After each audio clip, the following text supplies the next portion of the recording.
Hello again, all. I hope you're all fed, watered, and toileted. So, as per usual, this is the Through Our Eyes podcast. We have the alerts on silent so that we can concentrate on what we're talking about. We have put this together as a side project of the Through Our Eyes big streams, which I'm sure Paige would like to very much tell you about because we've got one coming up. Yes, very much. We actually have one this Saturday. Obviously, if you're listening to this in 6 years' time, it's not this Saturday. Don't know when it is. But yes, if you're in 2021, it is this Saturday, the 27th of November. We're going to be talking with, I think, about 20 different creators about marginalised genders and all sorts of topics that surround that. Although this time we are making it slightly different. We're going to be discussing the same panel of questions with each group. Simply because there's so much you can talk about when it comes to gender and presentation and identity that it didn't make sense to split all the topics up this time. So we're all going for the same topics. It's going to be running from midday until 8 p.m. We have the wonderful Mouse Was Taken, we have Cody Quest, and we have Drac coming to host as well. So we've got 4 different panels from midday till 8 over on twitch.tv/Arthremis. It's the first one in about 4 odd months because of new job. And I am absolutely not prepared, so it's going to be fantastic. Good job you've got a few of us to... It's good, it's fine. I have my COVID booster literally the day before. The last one landed me in hospital, so it should be fine. It's going to be great. It's going to be brilliant. Hopefully it'll be okay. At the very least, if worst comes to worst, I'm sure we can play it by ear and we'll figure it out. Yeah. But yeah, so this podcast is where we do an offshoot of that and highlight individual stories and really try and focus in on one particular person's experience and their story behind being a marginalized creator. Because we were finding that during the big streams, we could never really go as in depth as we really wanted to. We have great conversations, but it's always nice to have individual experiences. So today we have the wondrous Stacey of Gotham. Would you like to tell us a bit about yourself, who you are, your pronouns, where people can find you? Hi everyone, thanks for having me. It's really great to be here to chat with you today. I apologise in advance, I'm still recovering from a bit of a cold, so I'm feeling a bit poopy pants. I am a disabled content creator, so as I'm sure you guys know, getting sick on top of your regular chronic illness can be a little bit much, but I'm really excited to be here. So I'm Stacey, my pronouns are she, her, or they, them. And my story really starts with me becoming disabled about 7 or 8 years ago, although I feel like I've been saying 7 or 8 years ago for a while. Know that feeling. Who knows how long it's really been. So I was living a relatively normal life before I became disabled, and then suddenly I was diagnosed with fibromyalgia and also postural orthostatic tachycardia syndrome. So those are just two big words that really mean I'm in pain a lot of the time, and sometimes my body gets a bit faint and likes to lay on the floor and be horizontal for a bit. So yeah, I was working full time and had all these hobbies, and then I kind of went from not really being able to move at all, which is where I ended up finding Twitch. So I ended up just started streaming here and there when I was able to, when pain allows me to, and kind of pursued that full time for a little while. And through there I met so many amazing people, so many other disabled creators and disabled viewers, and started to share my own experiences and hear about their experiences. And that was so helpful and so healing for me as someone that hadn't really experienced disability before and didn't really know many people with disabilities. So Twitch really just opened up a door for me really, and helped me to kind of come to terms with what was happening to me, just by chatting with people that got it, really, and it was wonderful. And it's through that I kind of started getting into gaming accessibility. So I was meeting all these wonderful disabled content creators, and I was hearing about their own experiences with gaming and their barriers and the things that they looked for when it came to gaming. And that kind of led me to getting involved with the accessibility community. So that's what I'm here to talk about mostly today. Yeah, if anyone has any questions about just being disabled and being a disabled content creator in general, or anything about gaming accessibility, hopefully we can answer all your questions today. But yeah, thanks for having me. Well, thank you for joining us. God, we just got to sit there and nod for a bit. It's nice. It's great. I will say that we have about a 30-second chat delay at the moment, so if you do have questions, be sure to use the point system to submit them so we don't miss them. Yeah, there is a channel point redemption to submit questions. We have a little, it's as small as I can make it so that we can at least try and protect our speakers from questions that may or may not come up that are not appropriate, but you know, we've got that there for appropriate questions that we will try to address at the end. Okay, so you've told us a bit about your story, but tell us a bit more about accessibility and why that's important and why it's something that appealed to you and what you're doing with it, so to speak. Yeah, of course. So for those of you that don't really know the term accessibility, in a nutshell, the practice of accessibility is the practice of removing barriers. So, for example, in real life, you might build a ramp for wheelchair users, and that removes the barrier of the stairs, the steps. They're not able to use the steps. That is a barrier to that's preventing them from entering the building. So building the ramp allows them access to the building, and that's pretty much what we're talking about when we talk about gaming accessibility as well. We're talking about what are the ways that we can remove those barriers that people have to gaming, because people have all kinds of barriers when it comes to gaming, which I'm sure we'll talk about.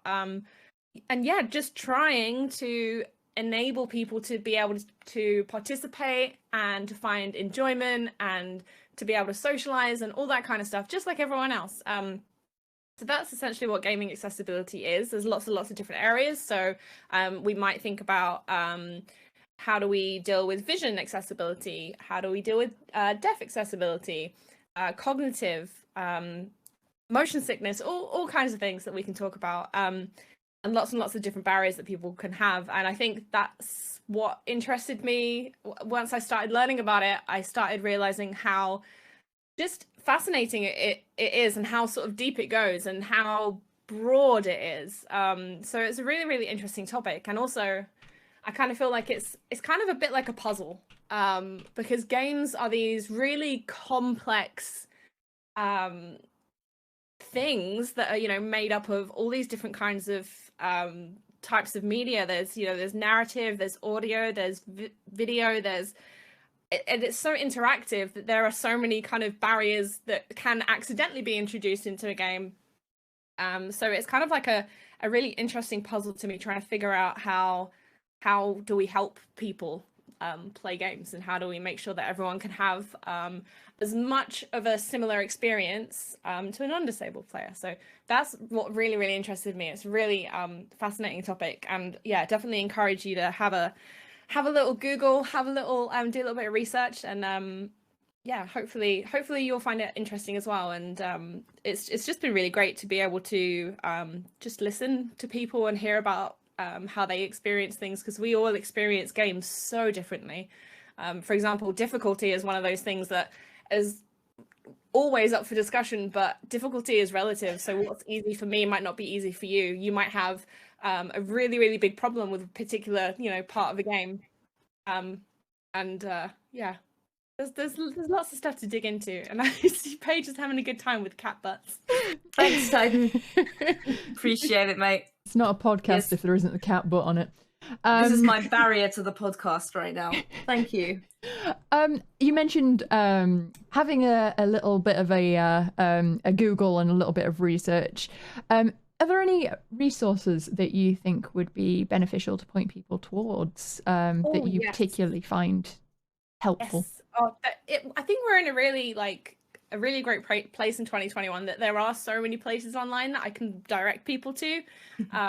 Whereas, maybe 10 years ago, we wouldn't have had those kind of resources available. So the first one that I always suggest is a website called caniplaythat.com, which they do accessibility reviews, they do interviews, previews, accessibility news. So that's a really, really good place to start, especially if you're having problems with games yourself. If you're having any barriers yourself, you can find, you can filter out different kinds of accessibility reviews. So if you want to find a deaf accessibility review, then you can kind of filter all those out and have a look at those. That's really cool.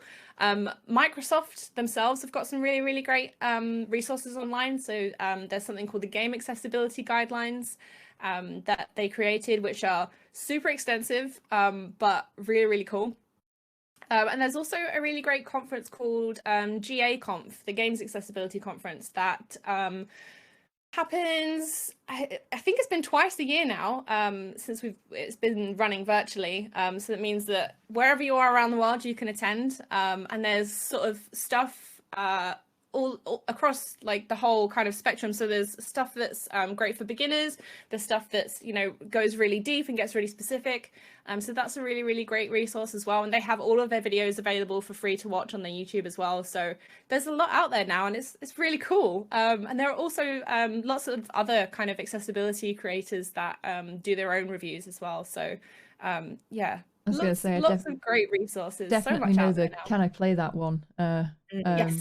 That's definitely one of the communities that very much is a nice read for me. So I want to just go off on a tiny tangent, because this is how it always goes. Is Paige? I feel like you would have quite a lot to contribute to this discussion too, because you have currently working with and have worked quite often with a very appropriate charity. Would you like to tell us a bit from your end as well? Oh no, I'm doing work. I'm doing work. Yes. So I'm a special effects gaming community manager. So I'm currently maternity covering the incredible Becky Frost, who has just had little baby Orson, who is so bloody cute. So cute, but we're not here to talk about baby Orson. So Special Effects are a UK-based charity who sort of help level the playing field. So where somebody has a physical disability and has barriers, basically physical barriers to gaming, that's why the charity exists, to sort of create bespoke setups and help those people get back into gaming, but then also running things like the Game Access website, where we do similar things to Can I Play That? And we go through and we look at, what motor accessibility is available in this game and what kind of options are available if you're sort of browsing for something that you can play. And like, I adore going through the Can I Play That? And like, I follow all the blokes. I don't know why I said blokes there. I think my brain tried to go like people and then like buddies for some reason. I follow all the people. I've been doing that all stream as well. My brain has melted out of my ears. I follow all of the people that contribute to it online, and I'm always looking out for the new articles and things like that. Beeple is a good one, thank you, John. All the people, all the best people. Yes, there's a lot about accessibility. I do definitely agree that things in 2021 are definitely far better than they were 10 years ago, where it wasn't even necessarily something that could be considered because no one really knew where to start. And these days, there's a lot of people doing a lot of hard work to ensure that people know where to start, which is incredible to see, because there's a lot of things that people don't consider in accessibility, I think, still. Like if you ask people, what barriers do you think you could have to games? I don't know anyone that says, oh, well, I need the ability to turn vibration off, whereas that's something that causes me intense pain. If I have vibration, I can't use my hands. So it's like, that's something that maybe wouldn't be considered. That when I see a game that has vibration toggles, I'm just like, oh, this is amazing. I get to play this. Yay. I mean, for me, this also brings up the whole accessibility, as you mentioned, about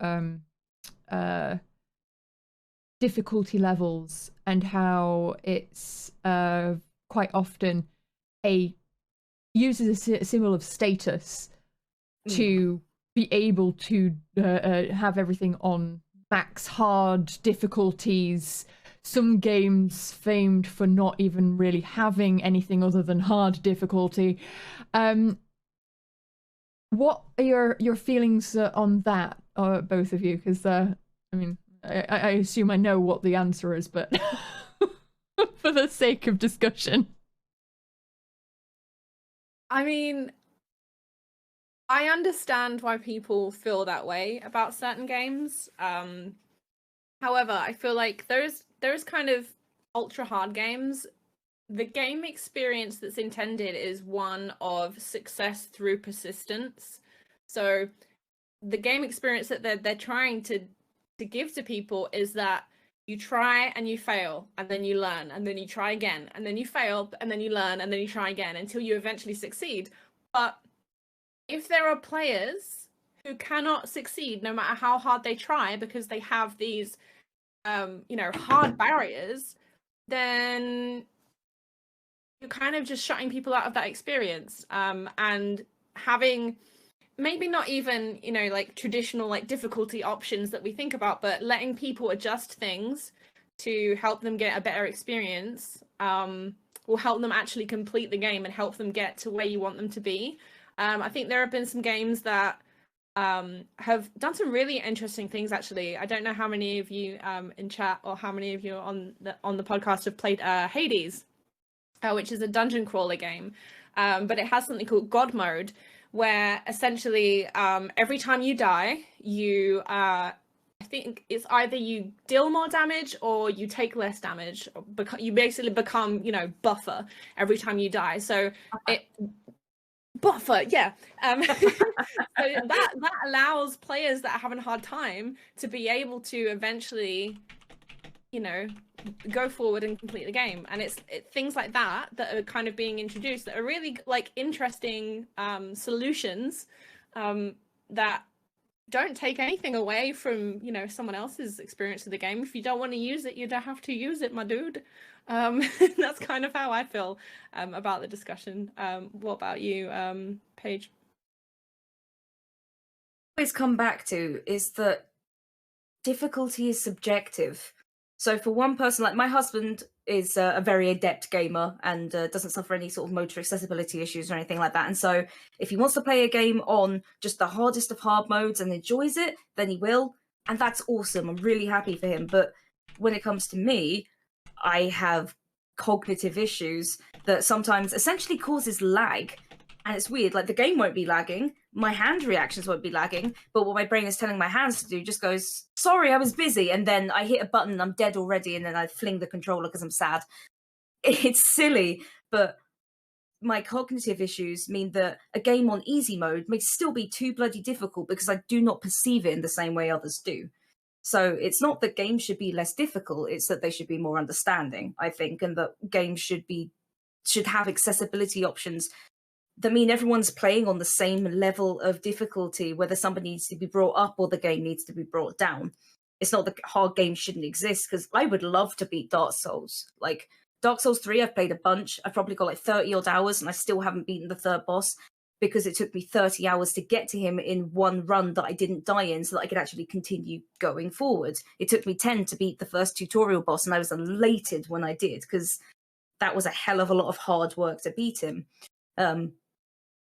And with things like Dark Souls, I do think they are fair, but they are fairly punishing. You die, you go all the way back. There is no, you die, you start back outside the room so you can try again. Which is annoying, because disabled people have money too, and they want to buy video games. They want to buy your video games, so let us enjoy them. It's a whole market that I think some places are ignoring. Because yes, I understand it does take a lot of time, it takes a lot of effort, and it does take a lot of money to make sure you have all this extra work going into it and that things are thought about and developed and extra time. But I think there's also money willing to go back into it if you're looking at a pure business standpoint. Yeah, I just wanted to also add that 1 in 5 people in the whole world is disabled. That's 20%. It's a lot of people that you're excluding from your game, and they're people that have money and would like to purchase your game. So please let them. we aren't going out on fancy holidays and stuff because we can't get onto the bloody plane. So we want to play a video game. Like, let's do that. Like, well, I mean, for me, that's Dark Souls is definitely the one that came to mind first when discussing this. But I find that any game that doesn't have the ability to choose how much I wish to struggle with it is just that in itself is just, I mean, it's not even just removing disabled people, it's removing people who don't want to spend 50 hours grinding one thing, or if they just want to enjoy the story, or there's even if you're going to, you know, not even considering the fact that you're eliminating a huge chunk of the population by not thinking in terms of accessibility, you still got to think about, you know, your average person as well, if that's your argument anyway. There is in no situation where I think that it should be that. You should always think from an accessibility point of view, because in the lowest form of compliment, it's at least just going to look good for you. Like it's bad business to think of things from a point of view where you're going to eliminate people from it. That's just doesn't make any sense. You were mentioning that there's a couple of games that you think are very good for these ways in that you can adjust games for accessibility. One of the ones that I could think of is Don't Starve. Now, Don't Starve, for those who haven't really played it, you can change the content of each individual element that goes into the game. So the amount of one particular enemy, if you have a very difficult time to fighting them, or you have difficulty finding food, or in a game that's called Don't Starve, it's you know, the size of the maps, the different resources, and to me that, I mean, that for them was just a case of, you know, we want you to enjoy this game as a actual challenging game, but we understand that certain things may not be, you may not enjoy facing giant spider nests, you may not want to have your entire camp blown up by fire dogs, but you know, you can remove them, or you can put them in 2 times, whatever floats your boat. But that can't have taken them, you know, like, they've done that from a very early point on, and it's barely even really mentioned. It's just it's there. Enjoy the game as you want. Yeah, I think my favorite example is probably the most recent Tomb Raider games, the recent trilogy that came out, because they have different difficulty levels for different things. So puzzles, combat, and exploration, I think, are the 3. So if you really love the puzzle aspect and exploring, but you absolutely suck at combat, you can whack that down to the lowest setting and you can still enjoy the game. So I love games that have that kind of level of customization, that just let people enjoy the game how they want to enjoy the game. They've, you know, everyone's paid the same amount of money for this game, so yeah, allowing people to get the same kind of enjoyment out of it is really good. I think I'd want to shout out FFXIV, so Final Fantasy XIV, the MMO, because I started playing that about a month ago, and I've played Elder Scrolls Online for years, but it was just to the point where I'd done so much of the content over and over again. I was like, I want to try something new. So the first thing I checked, does it have controller support? Yes, full pad support. Fantastic. Love that. That means I can sit comfortably and play. And as I started to play, I got bored of a class that I was starting, and I started doing the rogue class and then got into the ninja class.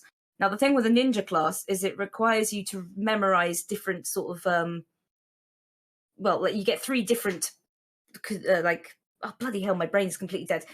You get 3 different things called mudra, so you combine them together, and that makes a certain attack. Now, I was having a lot of trouble remembering those, and I needed to use them to get through fights to progress the story. And I failed one of them, and I'm like, oh god, do I have to sit here and try and memorize this? Because with cognitive difficulty, that's going to be a right pain. I'm really liking it, but am I going to have to give up? And it put me back to the menu, and it went, we see you're having trouble. Would you like to drop the difficulty and make it easier? And I was like, oh, I didn't realize this MMO was actually going to say, you're still going to have to do it, but would you like us to help a bit? And I was like, that's exactly what I needed, because every other fight I got through without having to modify it, but it didn't change the entire game. It let me change that one encounter and make it easier for me to learn. So I now know how to play the ninja class, and I've been taking it into PvP, which with cognitive issues, I never thought I'd been able to do that. And now I'm actually doing it and having a lot of fun. It's like, it held my hand when I needed it, and it said, good, you got it, off you go. And I'm like, that is exactly what I needed out of that. And it has a hell of a lot else when it goes to accessibility as well, which I have never seen in an MMO. Because, I mean, New World launched without pad support or anything. So I just can't even play that. That's just not an option at all. On the other hand, there's also the fact of, is there a point where there's too much? Because, as you mentioned, Final Fantasy Online, because I also did pretty much exactly the same as you, like about a month or 2 ago. Was like, I should take a break from SO, and started playing Final Fantasy Online. And I found trying to adapt to that game overwhelming. There's so many different aspects on the screen. It's busy. Yes. And you can change every element, but you can change every element. Yes. Yeah, I kind of feel the same. I feel that way about most MMOs, actually. I find, because most of my barriers that I experience with gaming, I probably haven't mentioned this, are cognitive. So similar to Paige, probably, in that, yeah, I have chronic pain, so I get brain fog. My reactions can be slower. I get motion sickness really, really easy. But yeah, it also means that learning a new game can be really challenging. So I kind of need tutorials, and I need a bit of hand holding. And sometimes MMOs just have so many different systems and things that I need to remember and retain that it can be really, really challenging. Really challenging. I know that I'm not meant to be interviewing you both, but do you have an MMO that you thought was really easy to learn? Honestly, I would go with SO. Purely because the tutorial is catered towards actually walking you step by step through each element. It can be it still has the overwhelm, is the only issue, I feel, but it felt like they were genuinely trying to like make sure that you knew what you were doing when you were doing it. rather than just you're here now. Cool. So this is curious, but I'm actually going to say Final Fantasy, which is weird because the first time I loaded it up, I was baffled as fuck. I had no idea what was going on. So I stripped it back and I sort of sat there for a minute and went, okay, let's just think about this logically. Bar here, map there, thing there. I don't need to care about anything else. I know if I press A, I punch a thing. That's all I need to do. So I spent the first day pretty much just walking up to squirrels and punching them and then going, yay, I got something. Don't care what it does. It goes in the bag. I'm going to ignore it. So for a couple of days, that's pretty much what I did. And I went and picked up quests and I just sort of, I immersed myself into it quite slowly because I was like, there's something here that I immediately love. And I know if I try and immerse myself too quickly and try and get into it too quickly, I'm gonna just get shell shock and get knocked completely out of it. So it was something that I literally just took the time to read through the guides, because it does have a lot of guides that pop up anytime you interact with something new. It brings up a little box that has 3 or 4 small paragraphs of how to do things. It has a help guide. It has a website that it links you to, like, every time you log in.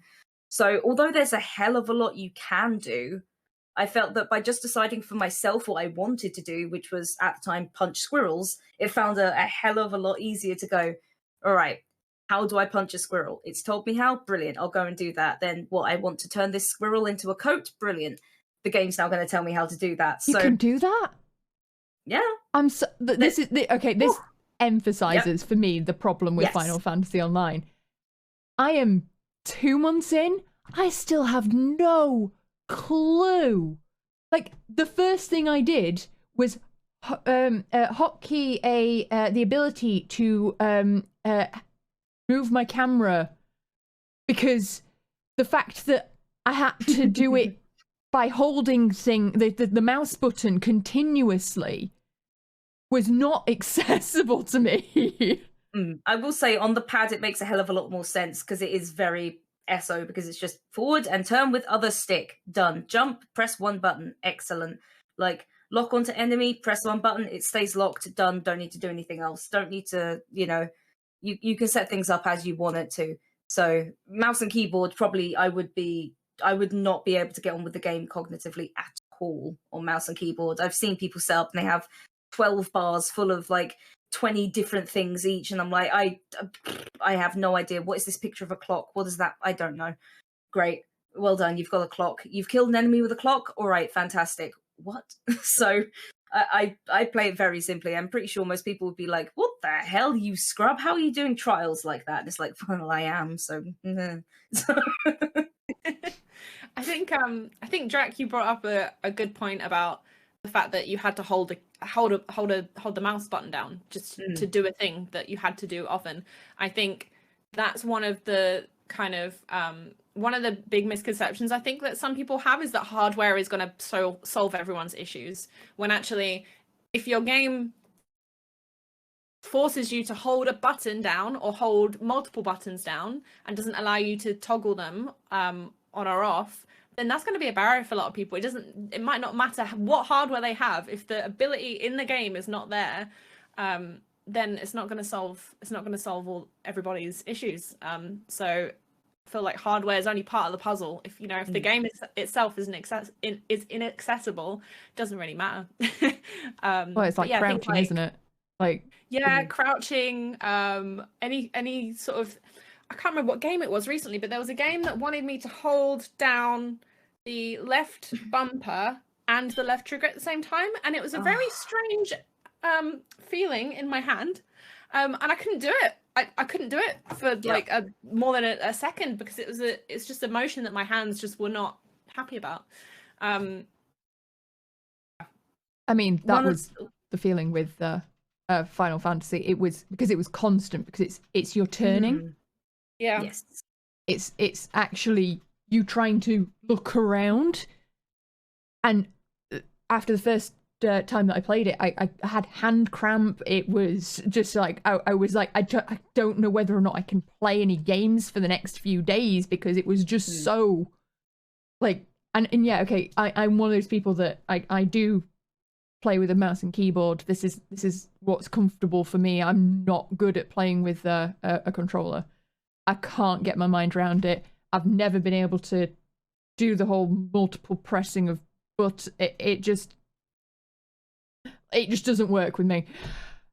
I like the keyboard because I can see all of the buttons. I'm not pro anything. I just, I can just click the buttons in front of me.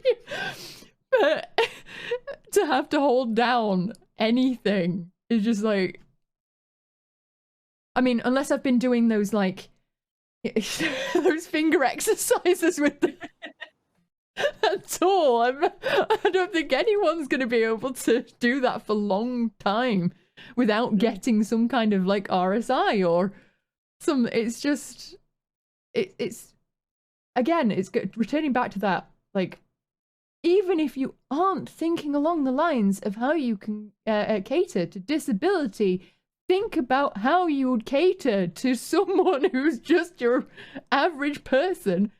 And preventing it. Yeah, I think another point that I usually make when I'm making this kind of argument is that gamers aren't getting any younger. I think the average age of a gamer is somewhere around 34 years old. And we're getting older because people are not quitting playing games. I don't tend to quit playing games. I'm like, approaching my mid-30s now. I intend to play games until I'm old and grey, and I'm pretty sure that many of my friends and fellow content creators also feel the same. So, unfortunately, as you get older, you're going to have things that are going to be more difficult. You may get arthritis in your hands. You may, your vision may get worse, and all that kind of stuff. So, even if you don't think that it's going to benefit you now, the truth is, and I know it's a depressing truth, it's the depressing reality, is that you might need accessibility in the future. So allowing people to do the work and to build those things in now and to have those discussions now means that you can continue getting to do one of your hobbies until you're old. And that's lovely. Oh, that's the thing. I mean, just, again, going off on a complete tangent that I probably shouldn't, but one of the things that I would love to see is the ability to get my grandma into gaming, because as a lot of you know, my granddad died recently. She's lonely. She doesn't know what she doesn't know what to do with herself. She doesn't know how to occupy her time anymore. While gaming would give her something that is new, it's a new skill, it's something interesting, it's a story, there's puzzles, because she likes playing like solitaire and stuff on her iPad and stuff. But the thing is that she has got quite severe arthritis in her hands, which, it does happen quite frequently to a lot of people as they get older, let alone situations where it actually occurs earlier on in life. But it's something so basic that you could just try to adapt to, stories to or games to play for those who haven't got the ability to make 50 clicks per second and Yeah, exactly. And I think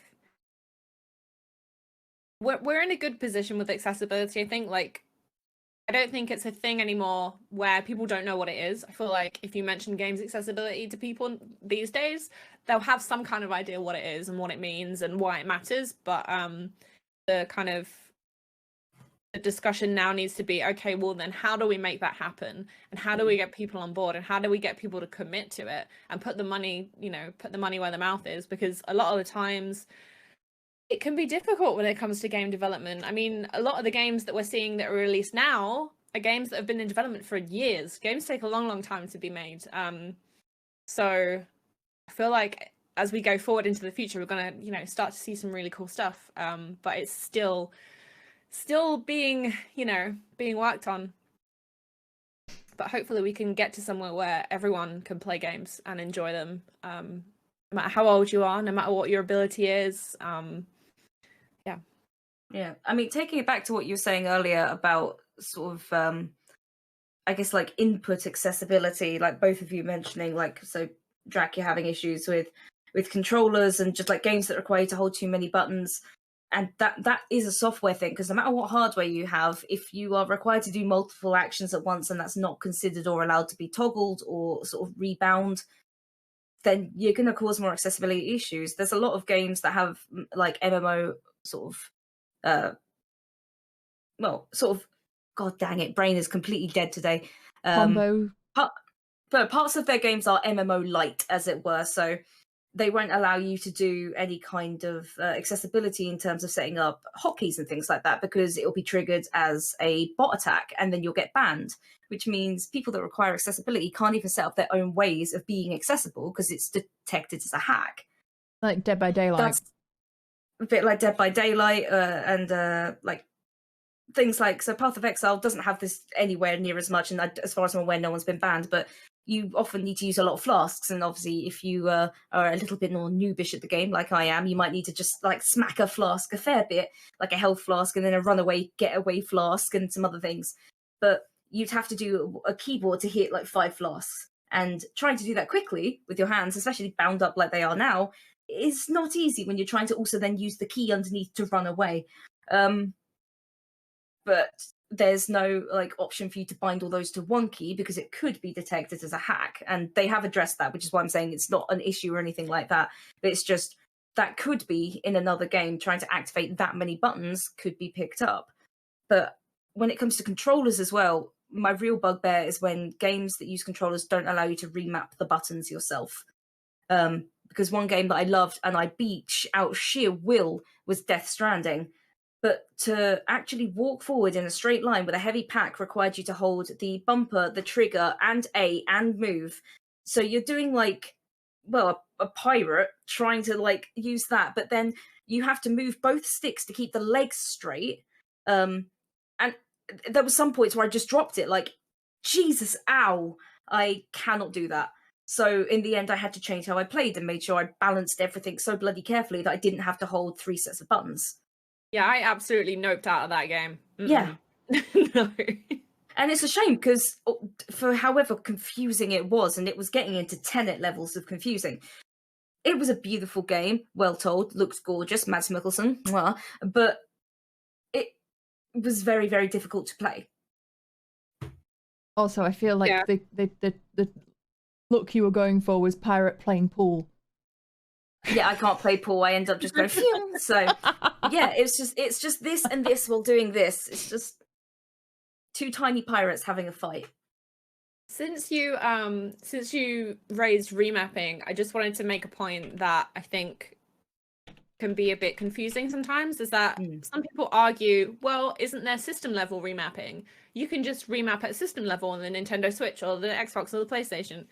And while that may be correct, you can do some system level remapping with some consoles. It won't change the button prompts in the game. So for example, if you've got an action that's meant to be an A, for example, and then the game doesn't let you remap in the game itself, and you go to the system, so you go to your PlayStation or your Switch and you remap that way, none of the button prompts are going to change in the game. So not only have you remapped the buttons, you then have to remember which button you've remapped where, because the game's still going to tell you to press A, even if you've changed it.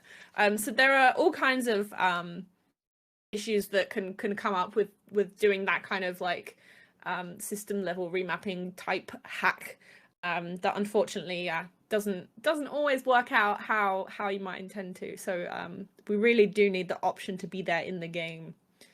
I felt that with Dark Souls as well. It's built for a controller. Obviously, me playing on a mouse and keyboard, it never shows you the prompts for a mouse and keyboard. And it's just like, how the becking hell am I supposed to know what to press? Like, if the tutorial is, it's on PC, why is there not that element to give me that information? Because I'm sorry, but I don't want to spend 50 minutes trying to memorize all of the controls. And there's no way with my brain fog that I'd be able to. Yeah, it's a whole other level of stuff.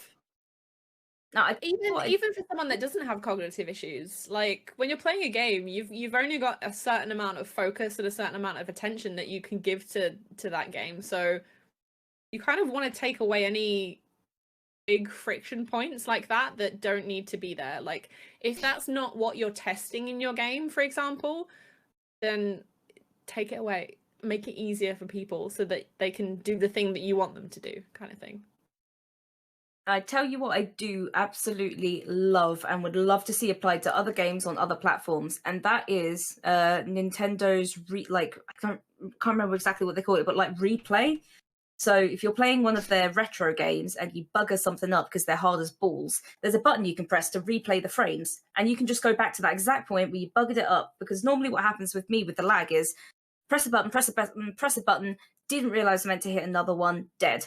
Great, you'd start the entire thing again. But I already know what the problem was, and I could fix it if you gave me a chance. So Nintendo just allows you to rewind it to that point. So you hit the button and then you carry on. I think we're using Dark Souls a lot because it is an incredible game and it does get a lot of people's panties in a twist because it is hard and a lot of people wear that as a badge of honor, which fair enough.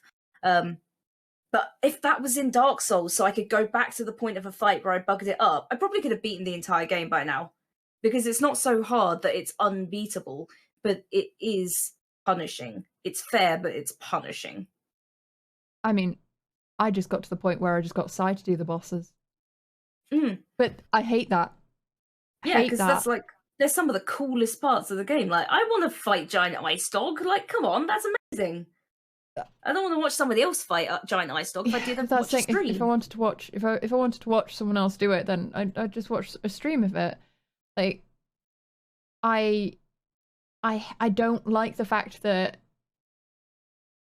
pretty often when it comes to boss fights, I end up having to give it to Sai because I just haven't got the capability to be as quick as I need to be, or to remember all of the combinations of things that I need to do, and that doesn't make me a bad gamer.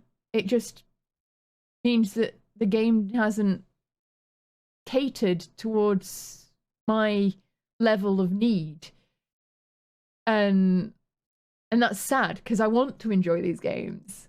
I want to live through these experiences. I want to see what the goddamn hype is about Dark Souls. I want to but it just isn't something that I can really do with all of the issues that I have. And that's sad. I think that most people would feel that. It is. I think one of the things that people forget is that games are not just a big hobby for people, but like they're part of people's social life. And so when they can't be involved and can't be part of the conversation, they're just being excluded from something that they love, and it means that they can't have those conversations and get hyped up with their friends and stuff. So it's people always kind of try and trivialize it and be like, oh well, it's just a game. But it's not just a game. it's a lifestyle. But you know what I mean, though. Like it's not a phase. It's not a phase, Mom. Yeah.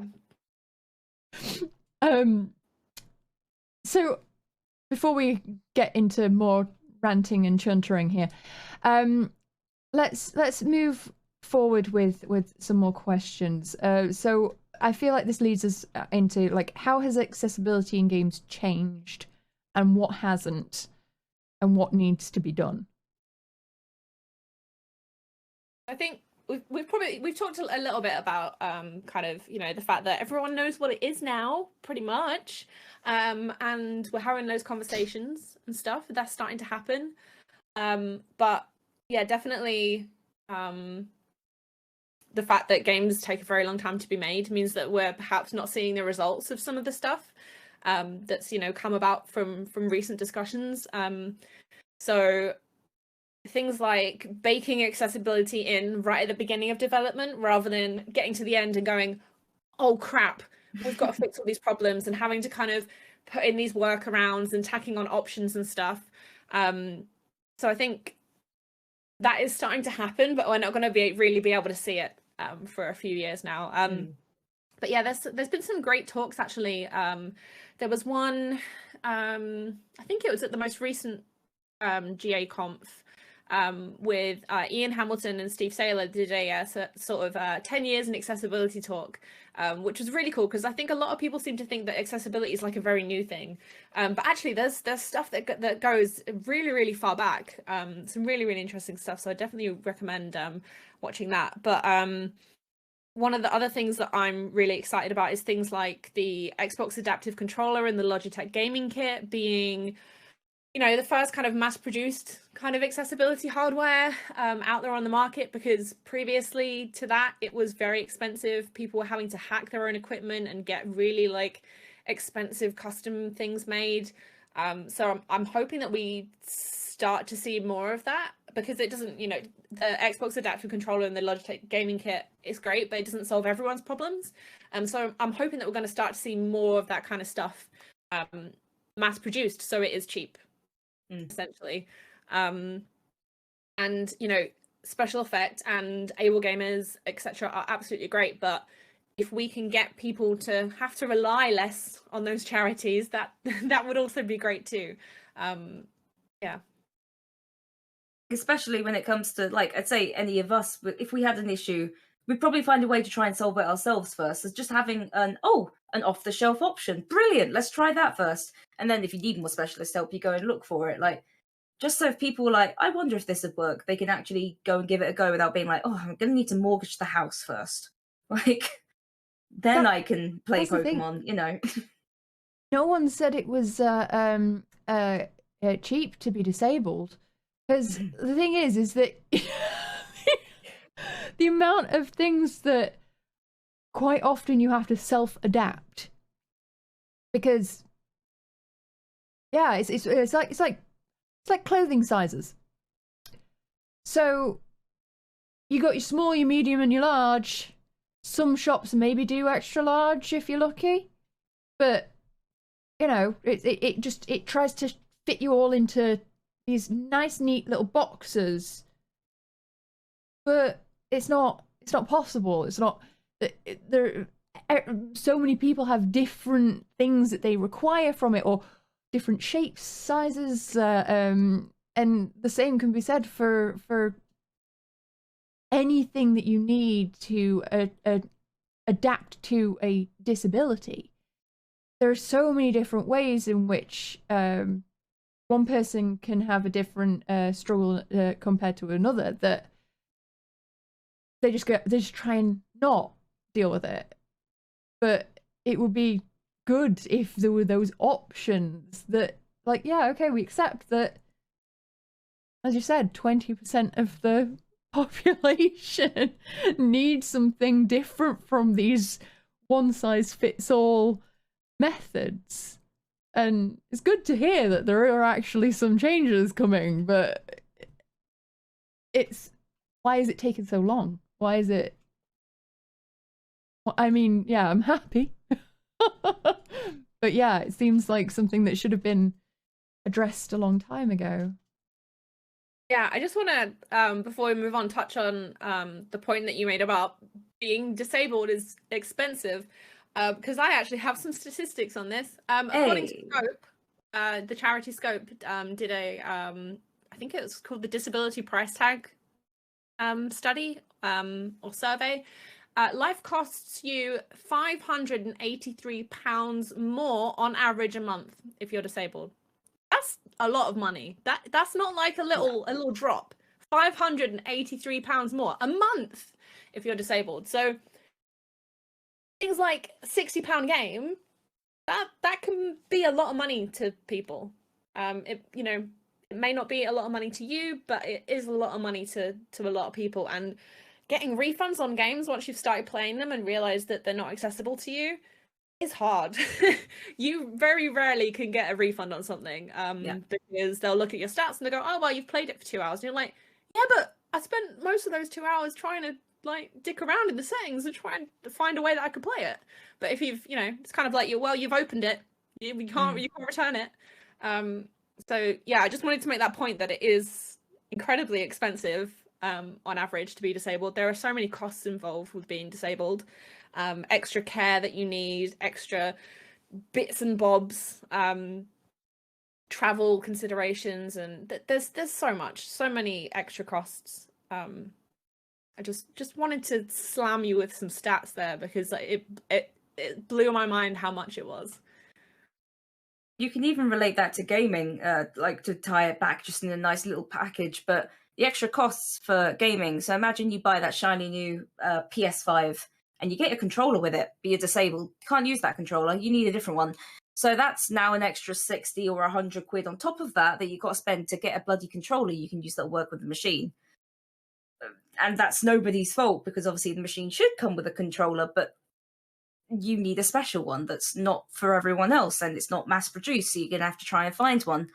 So it suddenly adds an extra cost there, and it becomes immediately more expensive, whereas it's a nice package for anyone that doesn't necessarily require it. But then when you look at it, like Stacey said, when it's 1 out of every 5 people, there's a lot of people that could probably do with it. And I hate to mention this, but I feel like we've got to. COVID is a mass disabling event. Those numbers are only going to go up. And unfortunately, there's going to be a hell of a lot of people slammed into a world that doesn't really give a shit. That they've never anticipated having to be part of before. And that's horrible, because there's so many people in the ME and fibromyalgia communities who have rightly been angry over the last couple of years, who for years have been told by doctors, your illness doesn't exist, you're making it up, it's in your brain, it's neurological, but we won't test you. To only see COVID come along and everyone go, oh my God, rich white people could be sick, we better sort this. And it's like, hold on, there's been people ill with this for a very long time, and we even have an idea of where it came from. Things like glandular fever may have caused an inciting event. But now we actually know there's a mass disabling event, and we know what's causing it. Suddenly there's more money for it, and suddenly more treatment. But the people with ME and fibro are still not getting brought up into those treatments. So it's immediately far more difficult. And there's a lot of people now trying to vie for resources that aren't there. Don't get me started on the fact that everyone's going back to the working in the office stuff that's... No, thank you. Do not want... I'm good here, thank you. I always, feel bad when I bring it up, but, it is important to talk about the fact that COVID is a mass disabling event, because I feel like a lot of people that have been healthy their whole lives seem to think that if they exercise and eat right and all that kind of stuff, that they'll be fine. They'll be protected from any and all illness ever. When actually anyone can become disabled at any point. You could get hit by a car when you're crossing the road to go get your groceries. Like, I don't want to be a Debbie Downer, but it could happen to anyone. And that's something that people really, I think, need to keep in mind. I do have another point, but it's we were talking about having to all the extra costs of buying controllers and all that kind of thing. I also wanted to mention one of the things that Xbox were applauded for when they brought out the Series S and X, the newest gen consoles, was that it was compatible with the old Xbox controllers. So if you had, paid thousands of pounds to have a custom controller setup made for you, you can carry it over to your new Xbox. Unfortunately, PlayStation decided that they would have a brand new controller, and then the old controllers would not be acceptable with the PS5. So that was a shitter for people that had a custom setup and had, put a lot of money into it.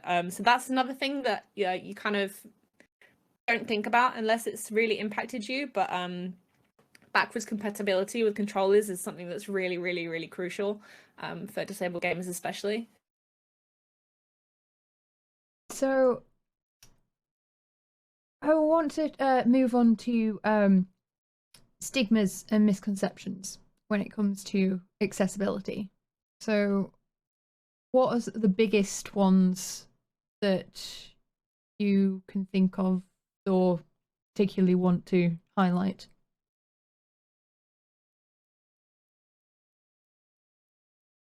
I feel like we've probably spoken about some of them. I think my big one is, well, I think I have two. My first one is that hardware is only part of the puzzle, because I think a lot of people have the misconception that having a Xbox adaptive controller is going to solve all your problems. And then the second one is kind of more around accessibility options. So options are great. They allow players to customize to their needs, so people can play how they want to. But it's also not really the full story, because games can be accessible to begin with. Games can be designed to be accessible, so they might not even need any options. They might just be, a very accessible game. So there's a game, I don't know if any of you played it, that came out recently called Unpacking.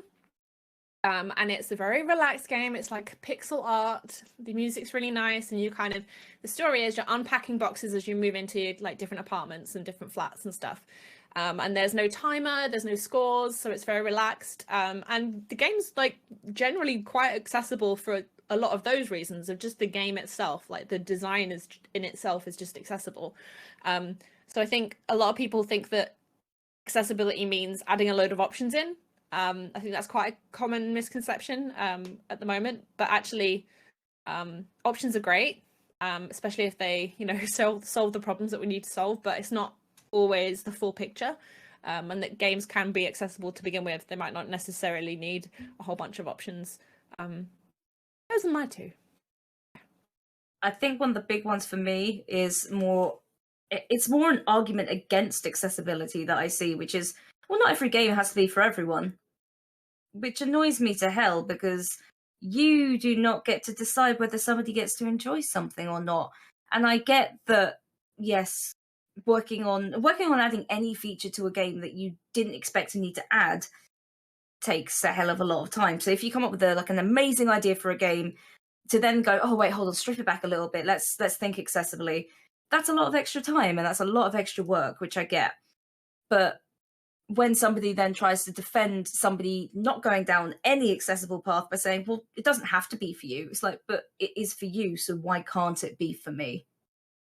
Just because you already have everything you need doesn't mean that everyone else does, nor does it mean that this thing was made only to be catered to somebody like you, because if it was, it's just been created just with exclusion in mind. If the idea is just to make something that's only for a certain kind of person, then well, I think we call that ableist.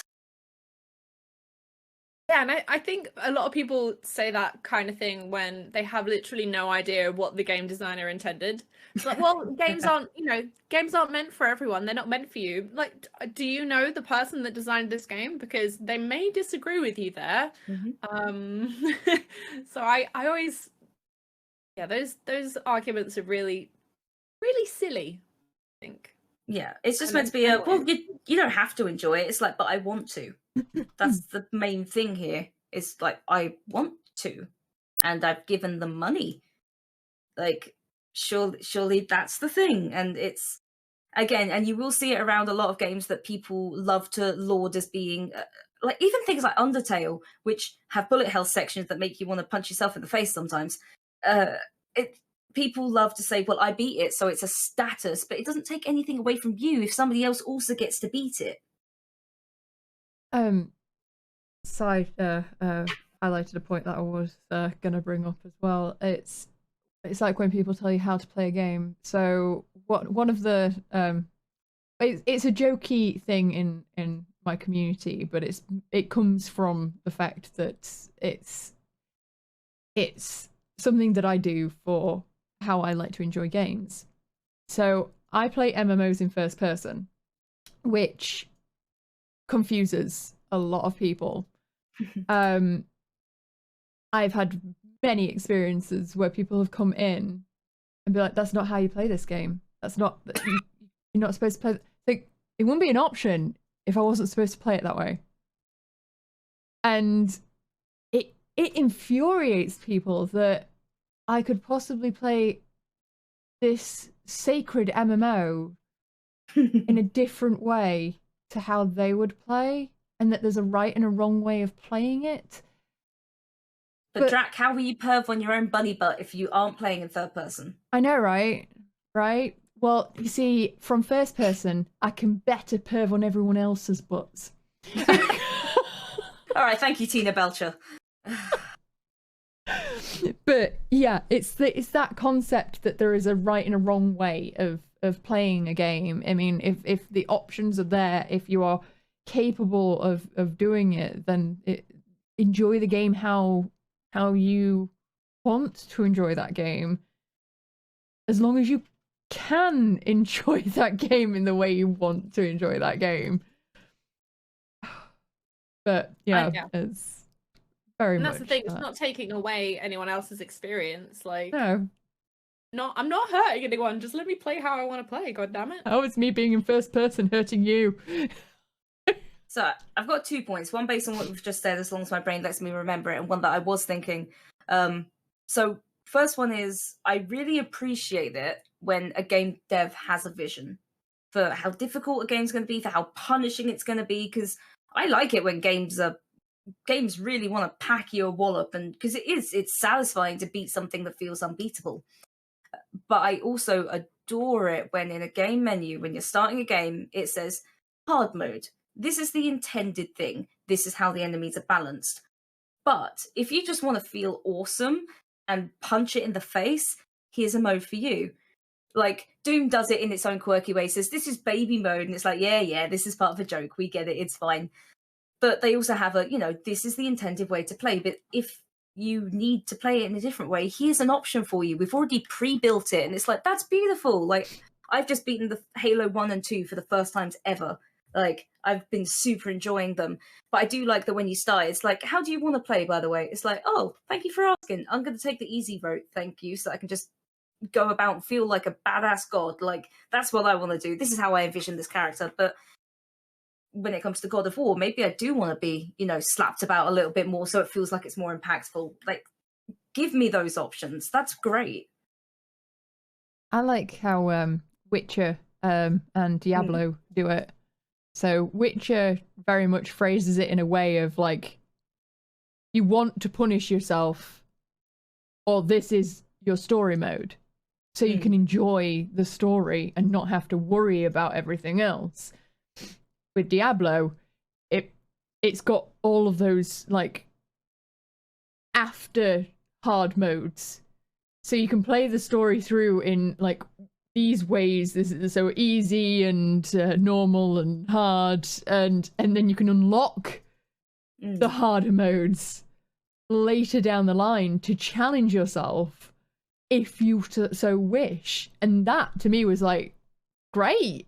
I can do that. And I like games that can allow you to change the difficulty during your playthrough, because I don't know about you lot, but I quite often misjudge how good I will be in a playthrough. And then go, oh, I made a mistake. But, you know, then it's too late. And like, well, don't want to restart the game, but I kind of want to, actually beat this and get on with the story.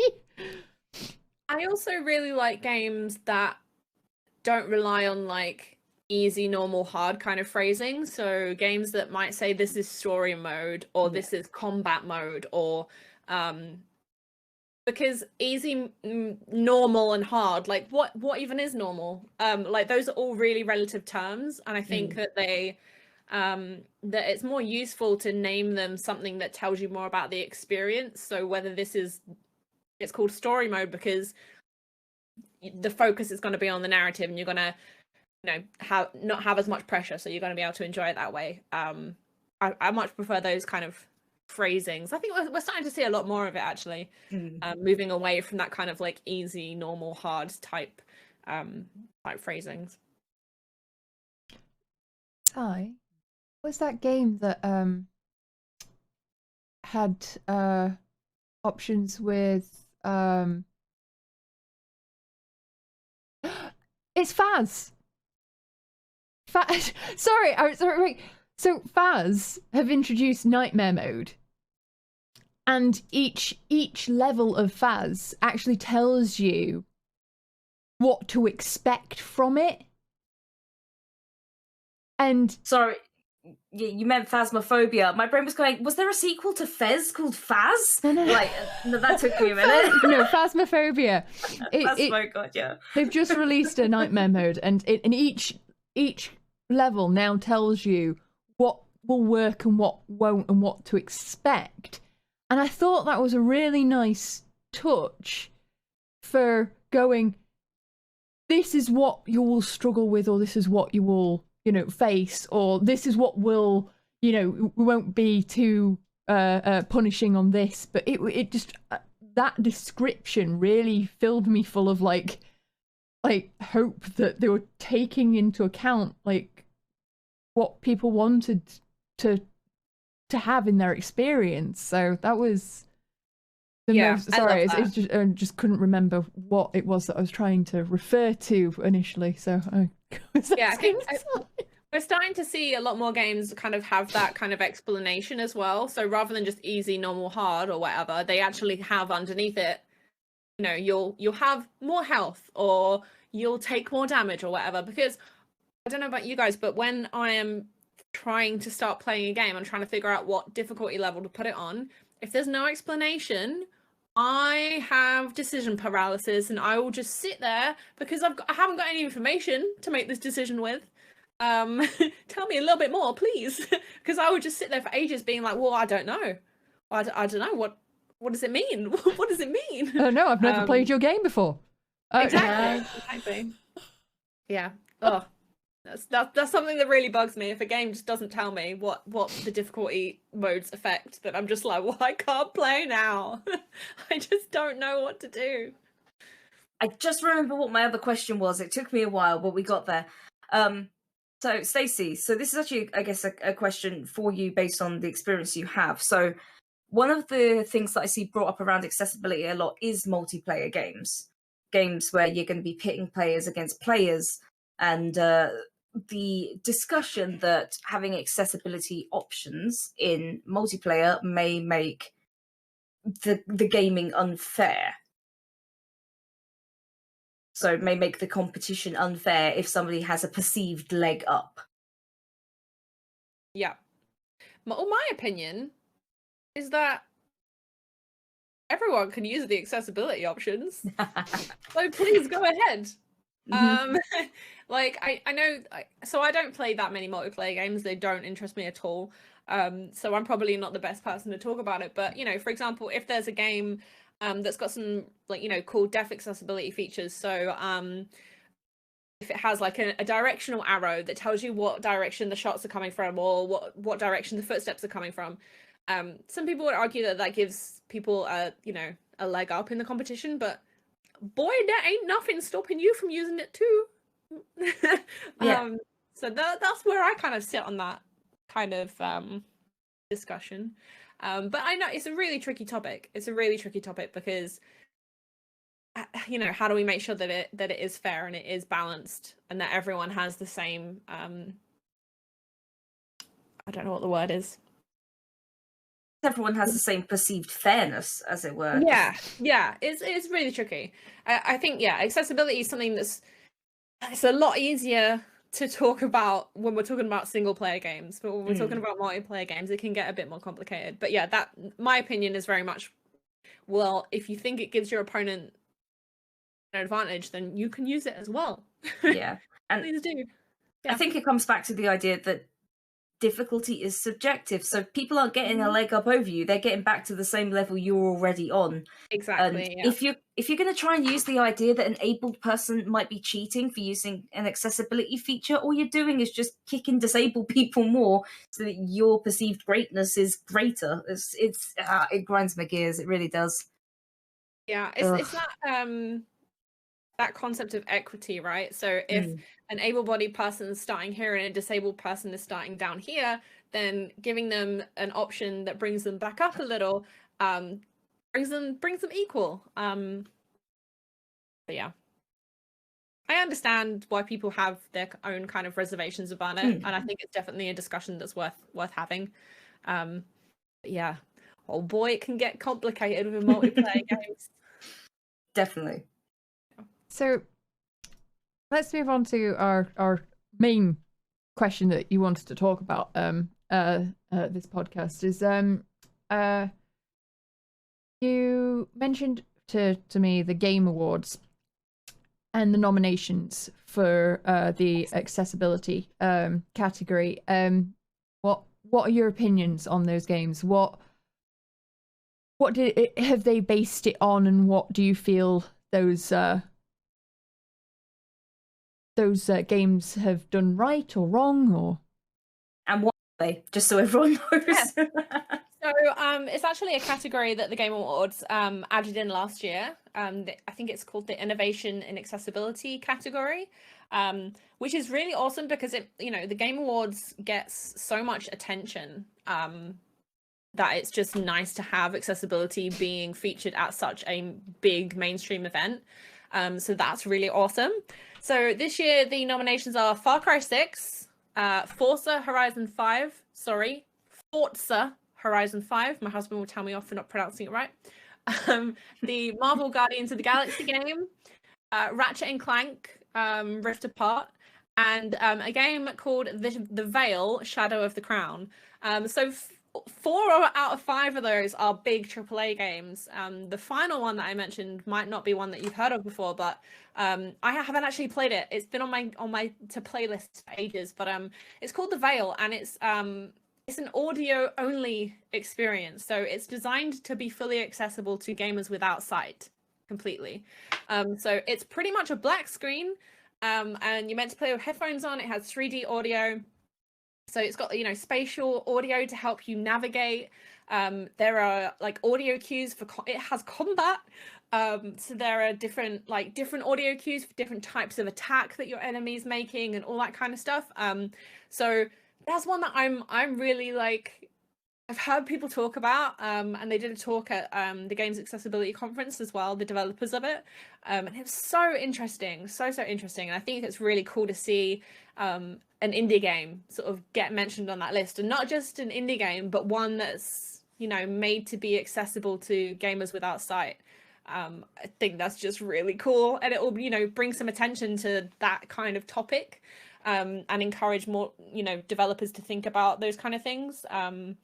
I think that's really cool. The fact that we've got a really, really interesting indie game on the list. Haven't played all of them. I really liked Guardians of the Galaxy. It was a complete surprise for me because I felt like we didn't really get much in the way of accessibility information before the game came out.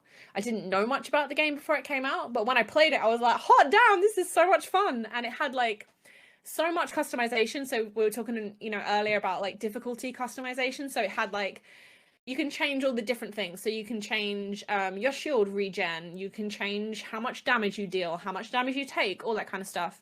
It also had something I really liked called Focus Mix.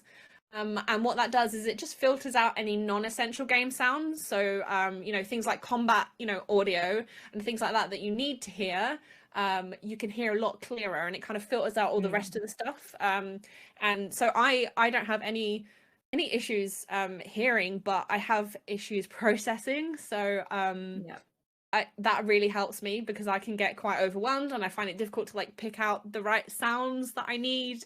I always watch things and play things with subtitles on, because if I'm seeing and hearing something, I'm more likely to process it. So yeah, that had some really cool stuff in as well. Yeah, I don't know. Did any of you play any of the featured games? Any of the 5? Was it 5? 5. Yeah. I've not played a single one of those games. I've not yet either, but I've just looked up The Veil, Shadow of the Crown, and it actually features a disabled protagonist as well. So the lead character is blinded at birth, so you're playing from their perspective. That's fantastic. And it's like a medieval game with combat. And I will say it's a disabled femme protagonist as well, which is also something you don't tend to see as much, which is that is lovely to see. That is really, really cool to see. And it's about 5 hours long, fully playable with voice control. Damn, that's a very clever idea for a game. It is. That sounds that's the kind of shit that I want to be hearing. I want to be hearing of games like that, because that is so fucking cool. Oh, it's actually I don't want to. I'm not here to shill the game, but it's it's a tenner on Steam at the moment. So I might actually pick it up and just because it sounds amazing, and I've been really enjoying those conversations that I've been hearing people having about it. I think my pick would be Guardians of the Galaxy, mostly because it was such a surprise to me. There were just things in it that were really great. I think the Square Enix accessibility team have been doing some great stuff. Another one that I would have liked to have seen in that category was the most recent Life is Strange game, Life is Strange True Colors, because it did some really cool stuff that I hadn't seen before, and that's what gets me excited, is when I see an option or something that I go, oh boy, I haven't seen that before. So Life is Strange True Colors had you could turn on the warning system, so you could turn on a warning for bright lights. Nice. And also for loud noises as well.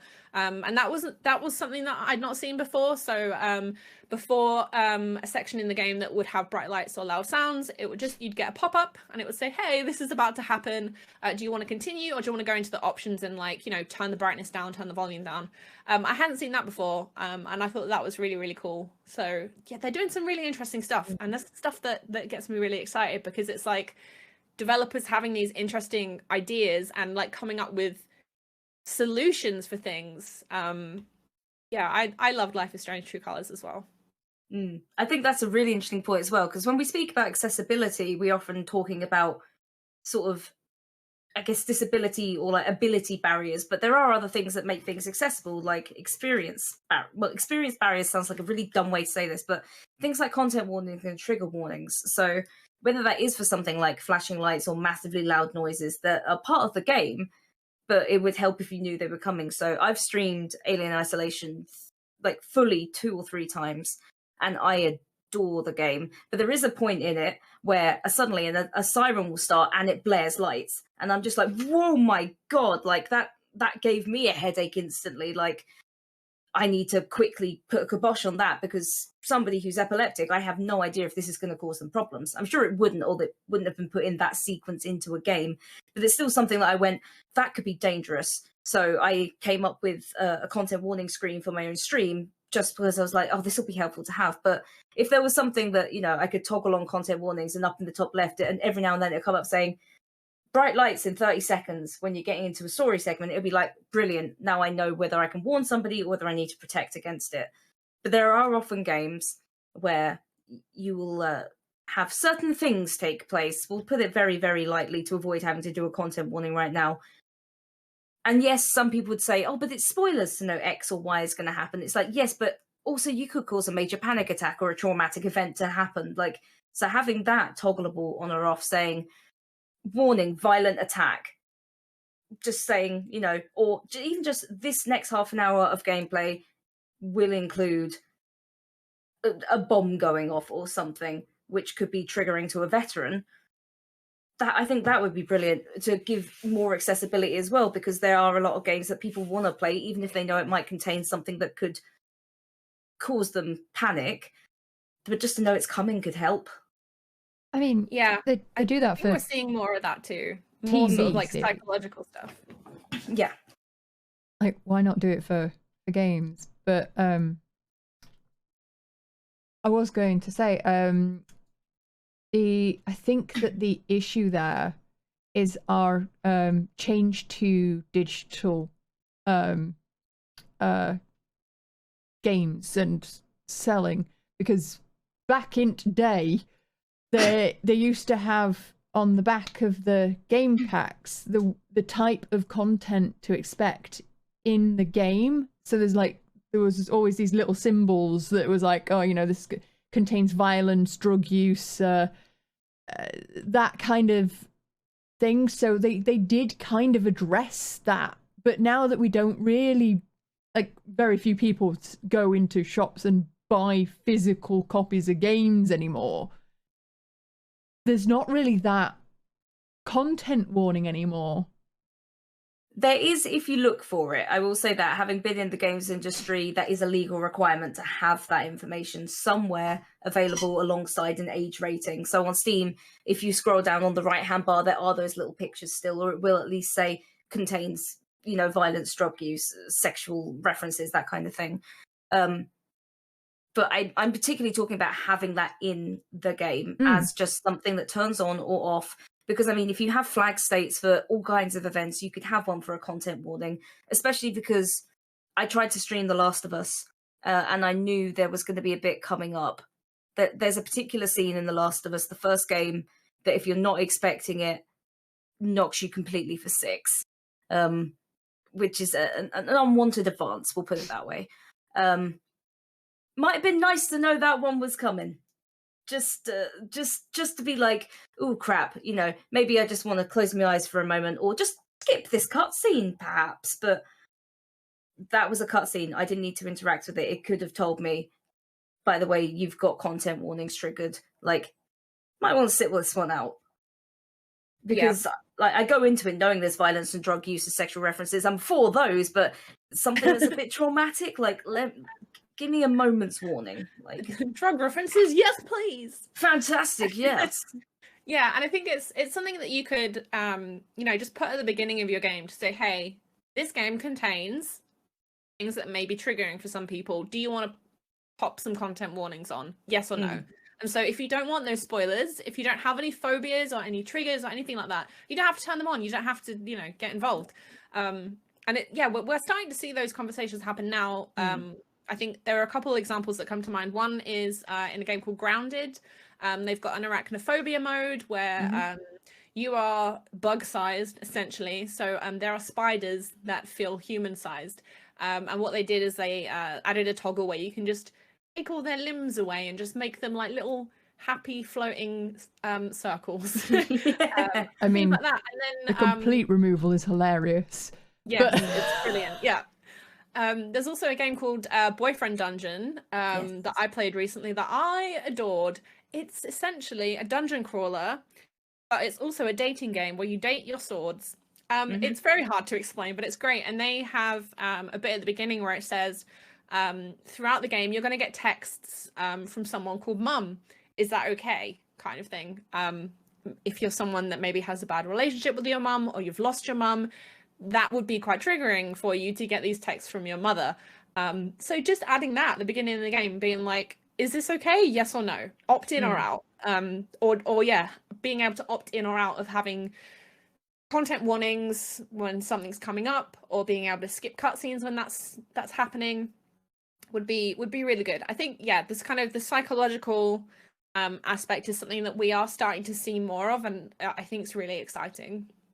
I mean, and there is actually I can't remember the actual name of the game, but a recent game that came out that is more quick time events and such. Don't even get me started on quick time events, but the actual game was a point in the game was based around your personal fears and phobias, and it asked you questions and like interpretations of the characters and stuff. And that, I mean, as a concept, it's a great concept. It's interesting. It gets you involved. But that in itself, just that aspect of like interacting with the player in a way that's asking things like, what are you most afraid of? What are you, is an interesting thought process of like how you could actually make it a feature of the game that doesn't affect anyone else's experience. It's just it is a feature. It's part of the story, but it also allows you to adapt things to remove those triggers or make sure that the game is still playable if you've got a phobia or yeah. Do you remember? Like, no one wants to have a bad time playing a game. Like, no one wants to have their whole day wiped out or ruined. You know, I think it's something that's really, really nice to see. So I don't think Drac was talking about Until Dawn, but Until Dawn does have a section where you choose between certain phobias and choose how you feel about certain characters, and that will sort of influence the game. Obviously, it's a horror game, so the thing you say you're most afraid of, it's the thing it turns up. So if you know that, you just pick the other thing and it becomes far more palatable. But you know what you're getting into with that one. But I will say massive bloody props to Supermassive Games for making a QTE game that doesn't punish you for sucking at QTEs. It was Until Dawn. That's the one that I was thinking of. Yes, my nerdy heart literally just has. That's what I'm saying. It's like, yeah, okay, I know that probably not the way it's intended, but that aspect was really good. Like, to be able to do that and use that as a tool. So yeah, the amount of streamers I've gone to who love horror like me, and I've said, "Oh, did you play any of the Dark Pictures anthology?" They're like, "I can't play it with QTEs," and I've gone, "Well, did you know they literally have no fail mode on it, or they have does not change partway through, or they have does not get quicker, or they have alerts you a QTE is coming up?" Like, I've been able to play through all their games, and of course I've made the dumb mistake because sometimes my brain just goes, "Nah, not working with you today, bugger off." But I could just turn on no fail mode and it would give me the time to go through it. And like, it alerts me that it goes and then brings up a thing on screen and then starts the QTE. It doesn't do the Dead by Daylight thing where it's like, QTE, oh, you failed, fuck you. It's like, oh, okay, thank you. I wanted to not die to Michael Myers today, but that's not going to happen by the look of it. Like, I absolutely love that there's this series of intense horror games where you choose the decisions, but it also makes sure that you can't completely bugger it up because your hands don't work right. Yeah, and I think those games as well, those games are mostly narrative games. They shouldn't be punishing for those kind of things. I think they're also a really interesting series because I haven't actually played the most recent one, but I remember looking at the accessibility options, and there have been things that they have added in, you know, that weren't there at the beginning that are now there. So they've kind of improved on the accessibility as those games have gone on, as the trilogy's gone on, which is really, really cool too. I love to see it. Love to see it. Love to see the improvements always. Yeah. I mean, I like the idea that there is the option to not have the QuickTime events, because those stress me the fuck out. Yeah. Like, it means that all these narrative stories that I would genuinely love, I can't play because it's QuickTime events. It's like, you know, everyone always speaks highly of Telltale games and stuff, and it's like, it's all QuickTime events. I'm not going to be playing it. So, we've got a couple of audience questions from previously submitted. Anyone in chat, if you want to submit any quick questions, now is the time to do so. I think we've covered the best quality of life accessibility improvement you've experienced, unless there's one that particularly pops to mind that you're like, yes, this one was the best thing that I've experienced. One that I really like that we've seen quite a lot of recently is high contrast mode. So it's something that we've seen in the most recent Ratchet & Clank game. It's also in the Guardians of the Galaxy game too. And while it's not meant for me, I found it really useful. So a high contrast mode, usually it will kind of put a shader on the important things, and it can like, you might have like a gray background, and then the hero is blue and your enemies are green, and the things you can interact with in the world, like ammo crates, are blue or whatever. And I actually found that in games where there was a lot going on, having the high contrast mode turned on helped me like pick out things in the environment and help me figure out that's, you know, that's an enemy or that's a person in the background that I shouldn't be shooting at. I found that was really, really cool, and that's one we've started to see a lot more of, and I think it's been quite a pleasant surprise for me. It's helped me a lot cognitively, especially with games like Ratchet & Clank that are very like, they're nice to look at visually, but they're very noisy visually. So a lot of the times I just didn't know where I was looking. That's been one of my favorite ones that I've seen in the past kind of year or so come out, that I've been like, oh, this wasn't meant for me, but I love it. Paige, do you have any that you'd like to add before we move on?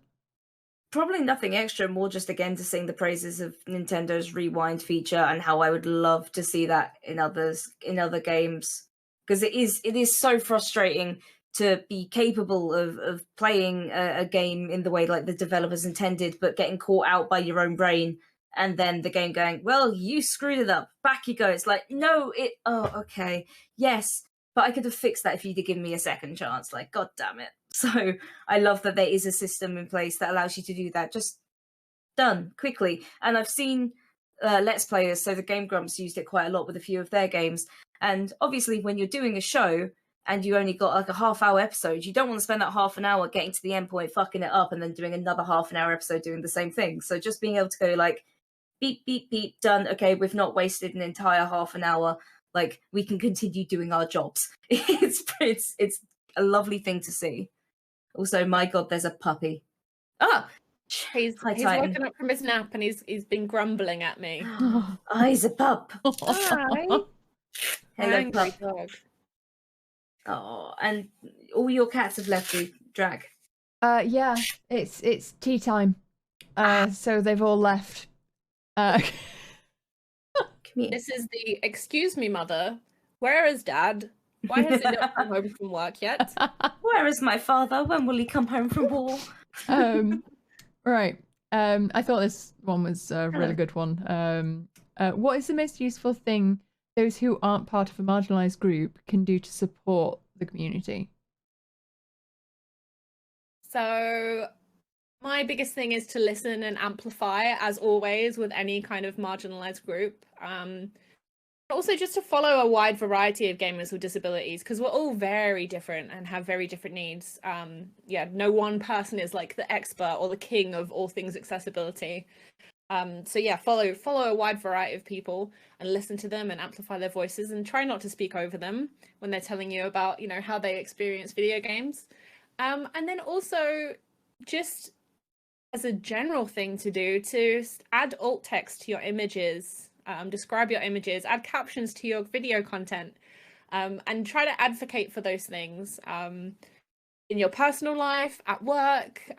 Just start, advocating for accessibility wherever you can, wherever you have control over or influence in, because that will help people feel more included. It will make them feel like you care, and it will go a long way to making those things, the norm. And that's what I hope to see more of. I want to see more alt text, I want to see more captions, and I want to see it just being added in without it being asked for. Don't make disabled people ask for things all the time. Just make it happen. And if anyone out there is capable of making a captioner for Twitch that captures everyone's voices as opposed to just one, that'd be great too. Because I've actually had to have the captions off during the podcasts every goddamn time, because all it's doing is capturing my voice. I mean, it's wonderful and all, but I'd love to see that from Twitch directly. Right. Yeah. We've been asking for that for years. God damn it.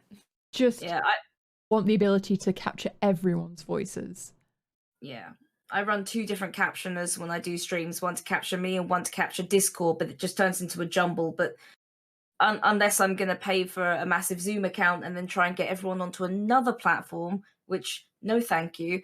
It's hard enough trying to be on like 3 different platforms at the same time without running a 4th, and then trying to capture that. Like, there's no way. Plus, that's an extra cost on top just to provide a basic accessibility thing. Like, I would love to see Discord have that functionality as well, especially when things like Zoom have it as well. Like, get the gamers platform having that stuff in it. Like, I wouldn't want it to be part of Nitro, but if the work needed to do it is so vast that it needs extra funds, then sure, initially make it a part of Nitro. Like, I would pay a $5 a month to have the ability to fully caption my big voice calls, for broadcasting streams and things like that. That would be great. Like, that would actually be the one thing that would make me pay for Nitro, as opposed to all of the other crap. Yeah. So, just to add to the question as well, like Stacey's answer was brilliant. I think advocate when no one else is listening is probably a thing, and it's something I try and bear in mind as well. Like, it feels great to be told you've done a great job, but you don't always need to be looking for kudos, and that's not saying everyone is, but it is very tempting to see somebody being dunked on and for you to jump in and add your voice because you've said the right thing then. But sometimes if you see somebody saying, well, like today's discourse of I used the gamer word, like, call out those people. Like, you don't need to get an accolade. Being a good person, it sounds stupid, being a good person should be its own reward, and you should know that you've potentially made that discussion a lot easier by advocating as well. So if you have a chance to advocate for accessibility, or you see somebody going, oh, but that game doesn't need to be for everyone, be like, well, okay, yeah, but it's for you, so it can be for everyone. Don't make the people that need the help argue for it on their own. And that goes for every single marginalization and intersectionality. And like, as a fucking milk white person, it's something I've had to learn. It's like, you don't need to speak over somebody, but sometimes you may need to speak for them so they don't have to argue the same bloody argument again.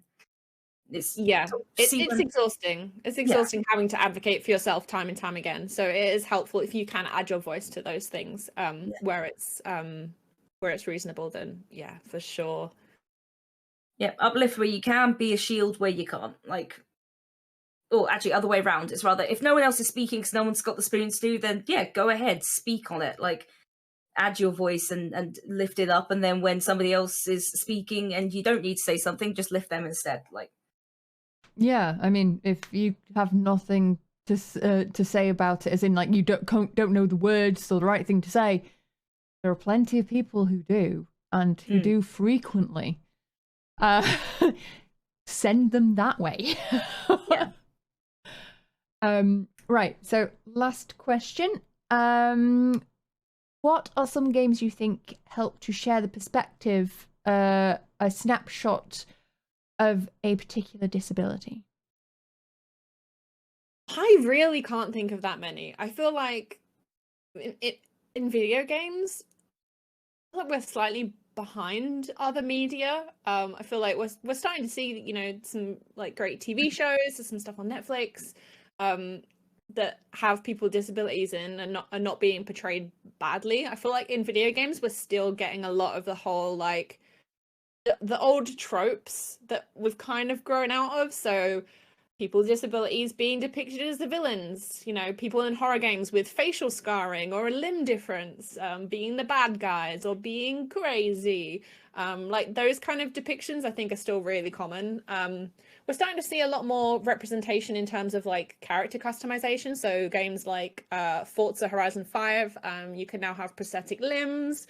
You can have a wheelchair for your Xbox avatar. So there are things that are happening, but I think like presentation wise, I've had this discussion with so many people and it's really difficult to come up with ones for disabilities in general. I don't know if you folk have any ones that you like. I mean, the one that immediately comes to mind is the character in Elder Scrolls Online. That they put a person in a wheelchair, and then also D&D releasing stats for battle wheelchairs, which were just the best thing ever. Just that entire concept was just amazing. Yeah, I loved it. Yeah. The character's name is Amalian. There we go.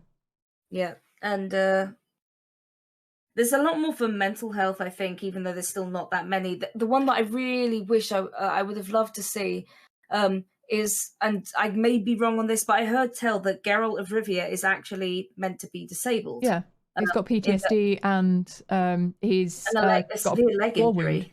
Yeah, I've read all of the books, and he definitely gets you get to know more of that side of him in the books for sure. So I do understand in a character where in a game where you're playing an absolute monster hunter badass, having to stop and take his painkillers might be a little too immersive and a little too micromanagey. But I mean, he does that every time he takes a swallow. But I mean. An occasional line that would have referenced it, even just like winds howling, legs seizing up. Stupid, but it's just like just a little hint of, oh yeah, cold weather means that his leg's gonna hurt more. Maybe it doesn't even need to be represented in how his character sort of reacts to situations, because that would be more difficult. Oh, but no, just I think that'd be amazing if the weather hit and suddenly you had like a detriment to your movability and such, or your speed. That would be hilarious. It would be interesting. Real people everywhere. Then we'd turn it off because we're just bored of it being realistic. But yeah, but it would be. I would love to see just that, even just the hints, just the understanding that that's something that character went through. because I mean, obviously in the first few games, Geralt's a bit of a shit, but I do really appreciate Geralt's character, and I think, like, depending how you choose to play him, I think he's a fantastic character and like a very good person. And I would have loved to see just a few references to the struggles he's living with as like 100-year-old mutant with a severe leg like disability. Even if as his health got lower, he had a more physical pronounced limp that slowed him down because that leg injury is now playing up more because he's hurt. Like, that would have been fantastic. So yeah, there's none that I can really think of, but there's definitely room, I think, for it. And well, apart from the Veil that we've just learned is a blind protagonist, and you're presented with her worldview. Like, that's fantastic. That's cool. Yeah, hopefully we'll start to see some improvements. I mean, maybe we'll get a new Witcher game someday. Yeah, I hope. that would be fantastic. Disabled Geralt, please, sir. Yeah, I've got to agree there. Just give me more Witcher. Just yeah. Load Inject it it directly into my veins. Yeah. please. Yeah. yeah. I just finished the third game for the very first time. Actually, Oh, really? yeah. Wow. So, and I need to go back. Well, I had a lot of issues with it initially because of things like trying to remember every bloody poison or thing that goes with enemies and which bombs go. So in the end, I just added a shit ton of mods to do all that for me. And suddenly I loved the game like 100 times more and completed it. So I need to go and do the DLCs now. But it was getting rid of fall damage was my main thing. DLCs are amazing. Yeah, I actually nearly didn't play The Witcher because the subtitles were so tiny, and it's a relatively old game now. There wasn't any option to resize the subtitles, and I was sitting there on my TV like, I'm trying really hard. There is one reason I might not replay the main game again, which is just stop doing that fucking songs over and over and over and over again. My God, I've had enough of I'm done. I don't know. I would give anything to relive the first time I opened up that game to that soundtrack. When the first time, yes, not the 400th. I still love it. I mean, I got it like on release and was just sat there like crying because it was just the most emotive feeling. So I'd never get bored of that sound. But that's just me. Right. So with that, we've covered all of our questions. Is there anything you would like to add before we say our goodbyes? Me? No, I don't think so. We had some really great discussions. Thank you so much for having me. It was really, really wonderful to spend an evening with you all and talk about accessibility. Yeah, if you want to talk more about accessibility, you want to get involved in the conversation, I angry tweet a lot. At StaceyofGotham, and hopefully we'll retweet a lot of interesting things if you want to learn more about accessibility. But yeah, my dog clearly wants to leave now.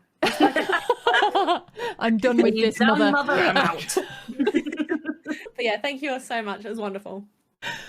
Paige, would you like to add anything before we go? Just that, as I said, the Next to Our Eyes stream is this Saturday coming from midday, and we're doing a charity fundraiser as part of that, and as part of the Cosmic Hearts stream team. So we will be raising for the Autistic Self-Advocacy Network. We were originally raising for another charitable endeavour. I'll just put it that way, but there were some things in it that we did not find satisfactory or appropriate, so we kind of pivoted mid-month to support a cause that's very close to a lot of our hearts and a lot of our members' hearts. So we're going to be trying to raise $2,000 for them. So if you want to come along and you have a couple of quid you can drop to obviously help with self-advocacy, and there'll be a lot of videos and things like that on the actual day, then we would love to see you. And as I say, we're going to be talking about marginalised genders, and hopefully not my brain trying to say the word blokes instead of friends, which is I think I just went pure Essex for a minute. But yes, that'll be this Saturday over on twitch.tv/Arthurimus. Well, thank you, Stacey, so much for coming and talking to us. I mean, I personally always find it a delight and very educational, but I'm sure chat also definitely learned a thing or two today. And yes, if anyone in chat would like to follow either Artemis or Stacey, the links are in the chat. But yes. We will say goodbye now. I hope you all have a good rest of your evening or day. I hope you have a good rest of your week. If you'd like to keep in contact outside of stream, do follow on the social medias, the Twitters, the Instagrams, and join the Discords of our various lovelies here, where all the shenanigans happen. But yes, have a good one. I hope you all have a great rest of your week, and I'll see you all soon. Say bye, all. Bye.